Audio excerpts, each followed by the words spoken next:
Today our group will present a strategic analysis of Qantas Airways.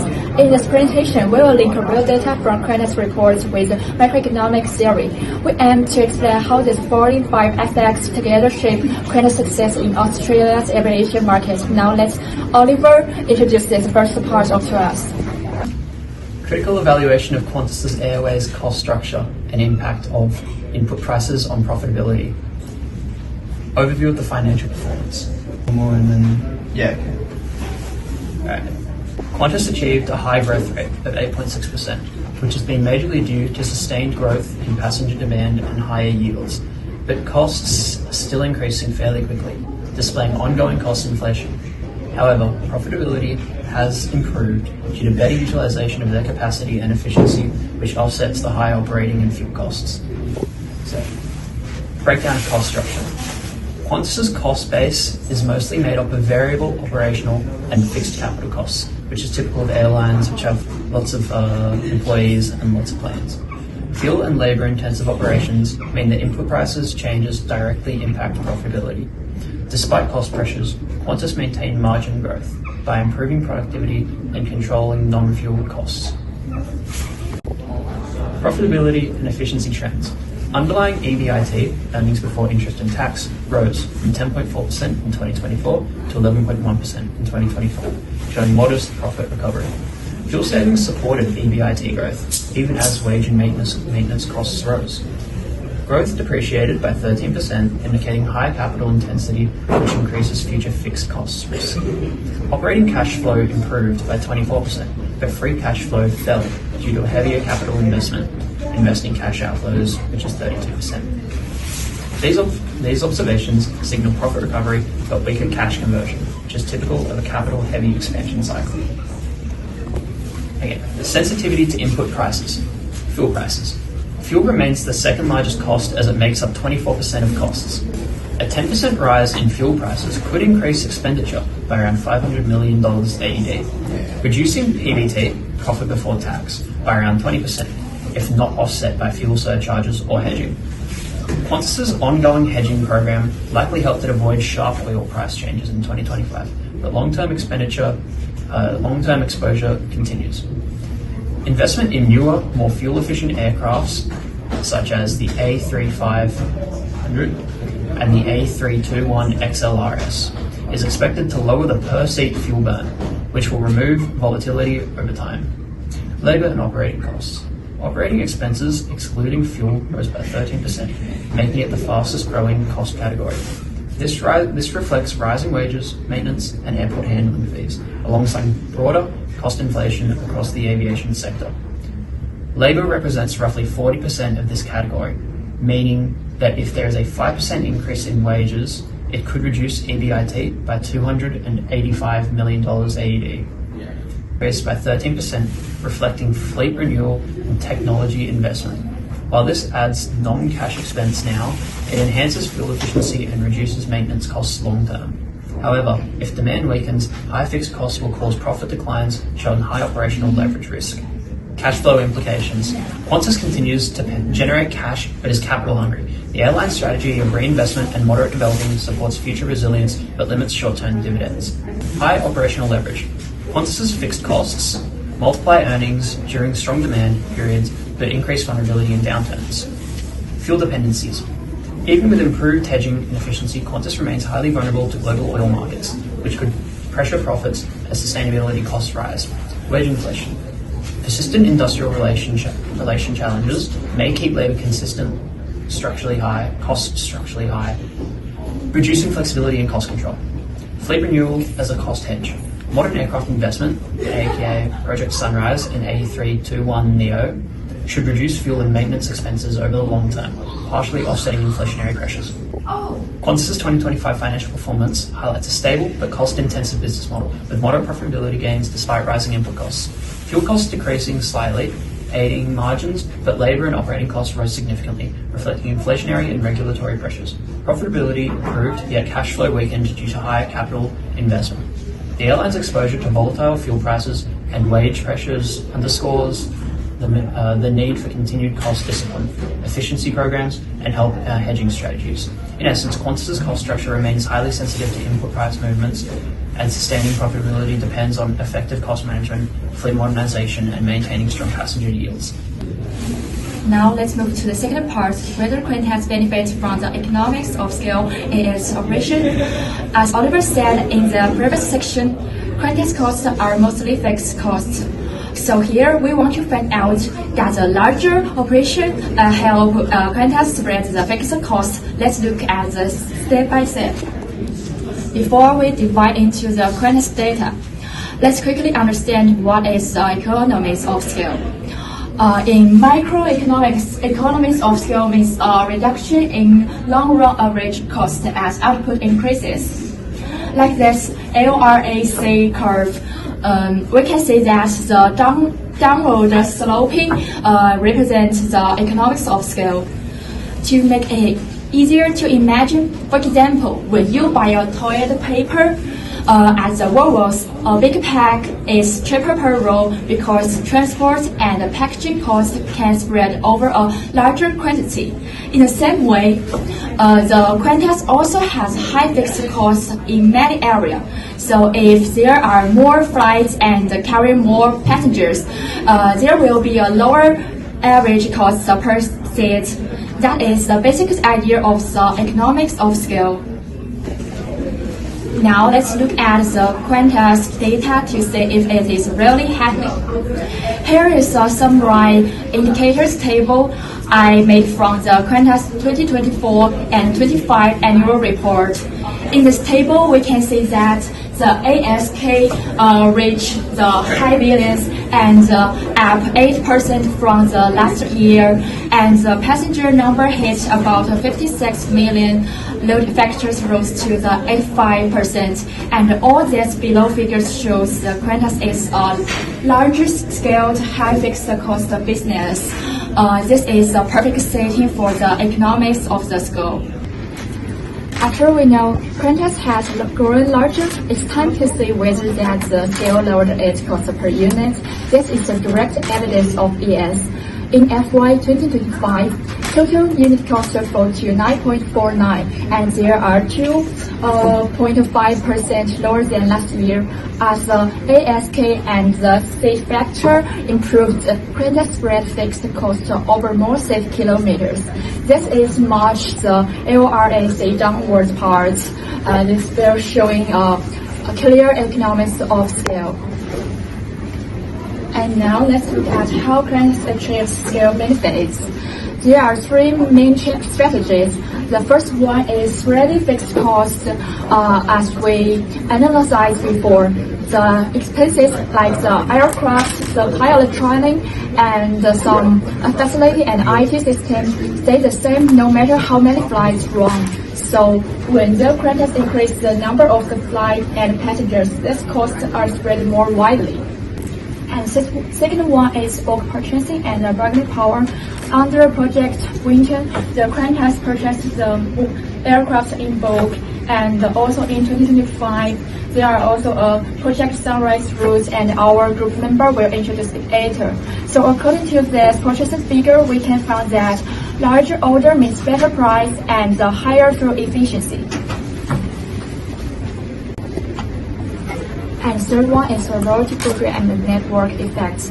And according to all these members, we know that more member means more repeat passenger and higher seat utilization and stable cash flow. Finally, based on the above analysis, we can confidently say that Qantas truly benefits from the economies of scale, and the three strategies together achieve this. Today, I will be discussing the extent of Qantas market power on domestic versus international routes, drawing on industry data and Qantas' own financial reports.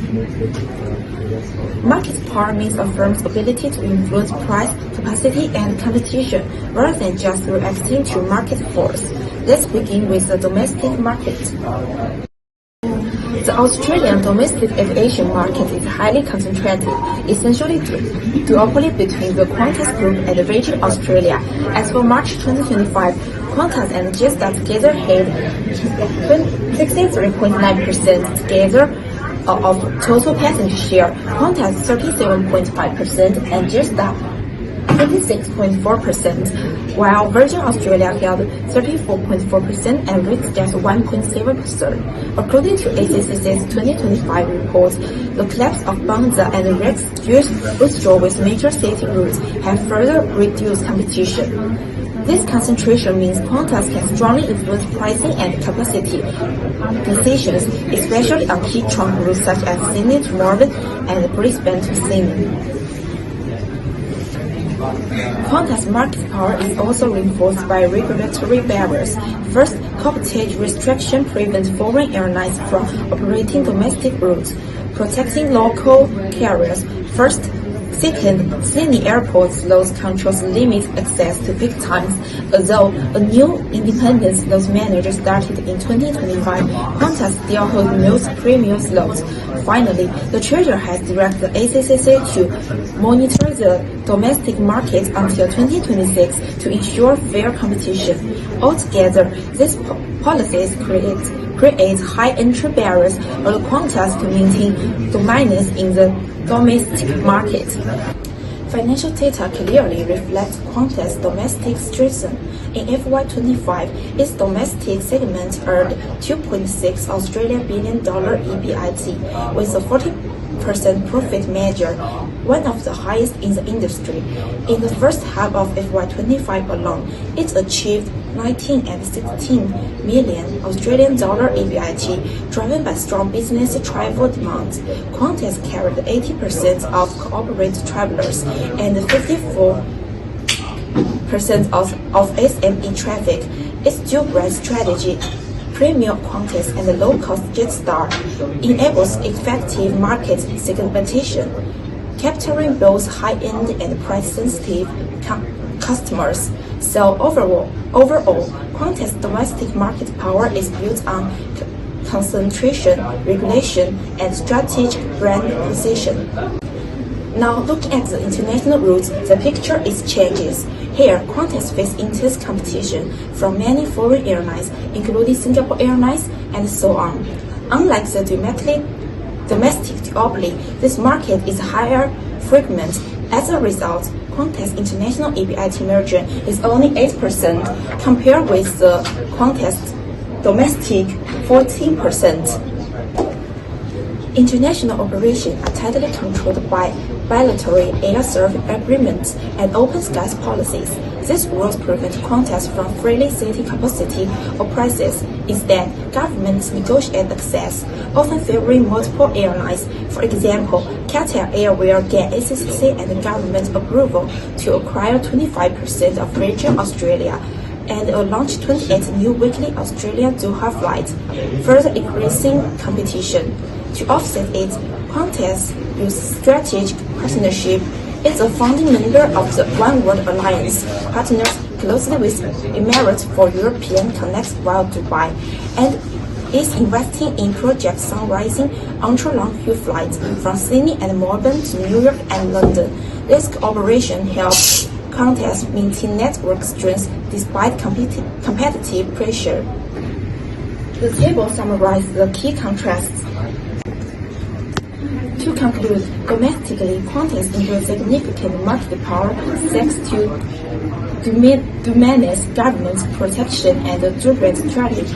Internationally, its power is limited by competition and regulation, but strengthens through partnership like One World and Emirates. This comparison shows how Qantas adapts its strategy to very different market environments, using control and regulation to maintain dominance at home, and cooperation and innovation to compete globally.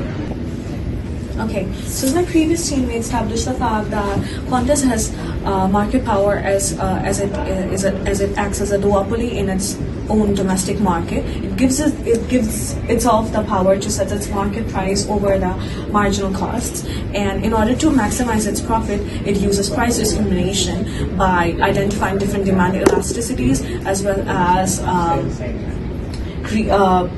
preventing reselling.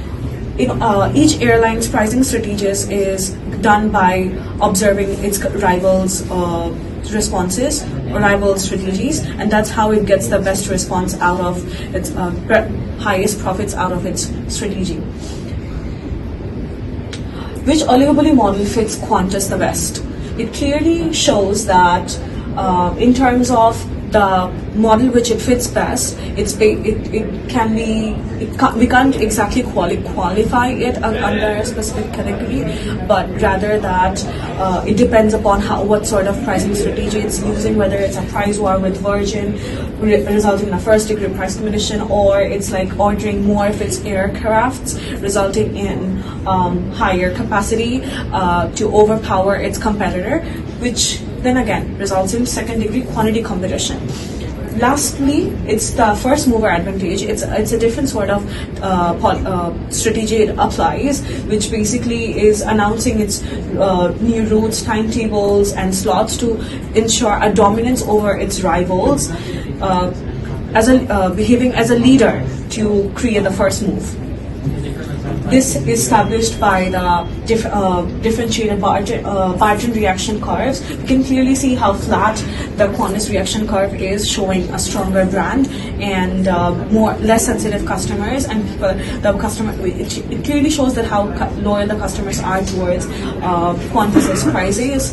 And in order to create not too much profits, it clearly shows that both of the airlines come to a Nash equilibrium, a meeting point where both the firms set a price where neither can profitably change. This is clearly established by the real-world data analysis that I just explained. Moving on to how exactly Qantas segments its market.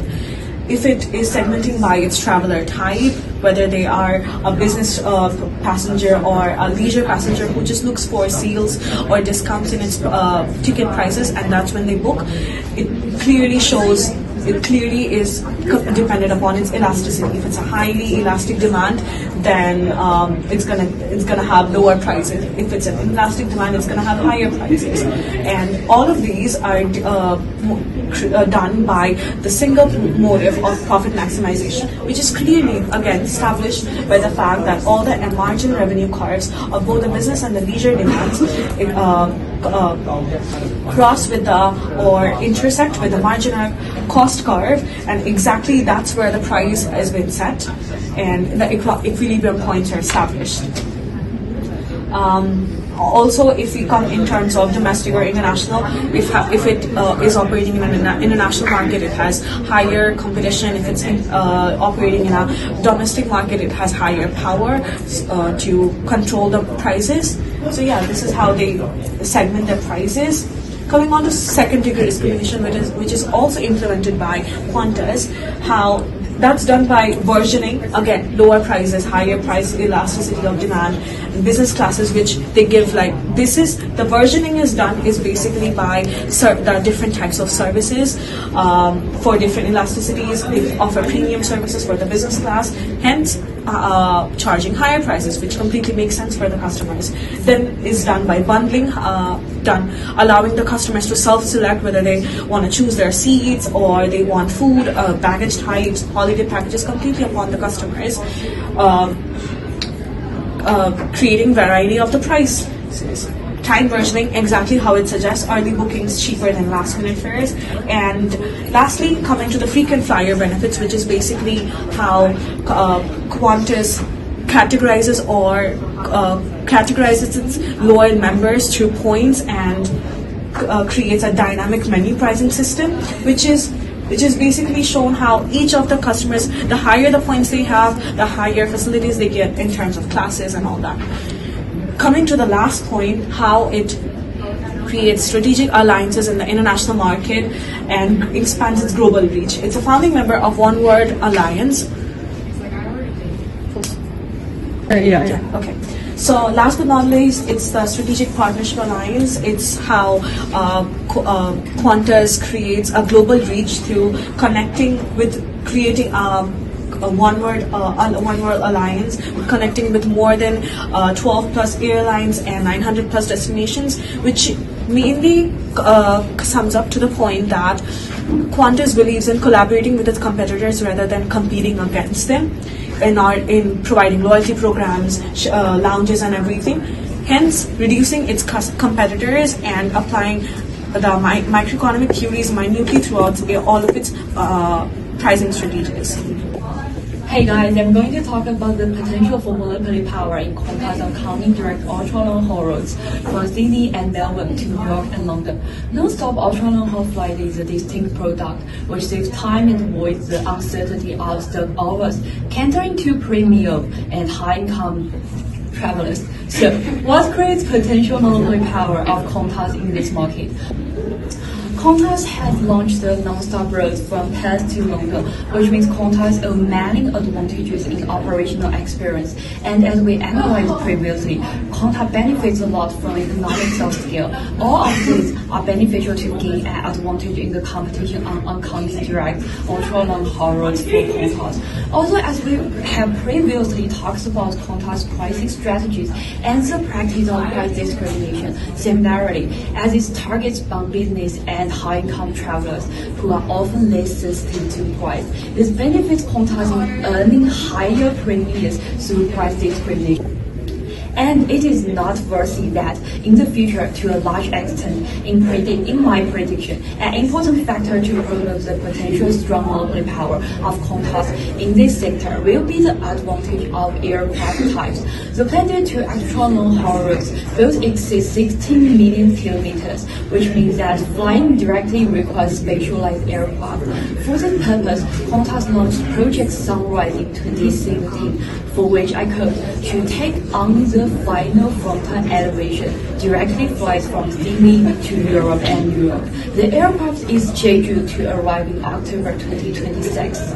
Nowadays, in direct ultra-long haul road sector, the most competitive airlines are almost exclusively Qantas and Singapore Airlines. And even when considering the provision of high-end but non-direction ultra-long haul routes as an alternative, the competition is still not very intense.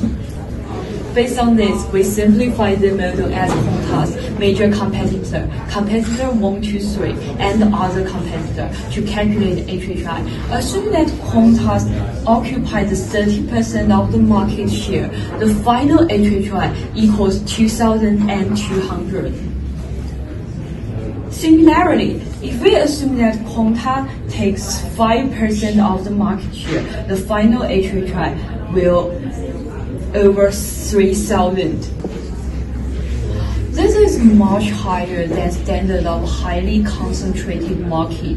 This basically means because of the non-stop products is so narrow, even if Qantas only occupies 30% of the market share, the entire market is already moderately concentrated.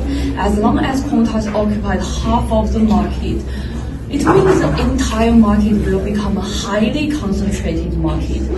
However, several forces will limit the durability of this power. Firstly, the substitutability from one-stop itineraries remains strong. Price-sensitive passengers can and will choose their cheaper connecting lines through housing pages. Also, Qantas should be cautious about the conduct that could trigger ACCC review, abuse of dominance, exclusionary contracts, for instance. Finally, cost risk should also be paid attention. The 2025 annual report states the viability of fuel and sustained aviation fuel costs. This could reduce the monopoly profits, particularly on extra-long sections where fuel is the dominant cost. So, in conclusion, what is the likely outcome? In the short term, Qantas will enjoy substantial market power in the non-stop products, getting higher willingness to pay from premier travelers. The barriers to entry are all in its favor, but in the long term, this monopoly power is constrained.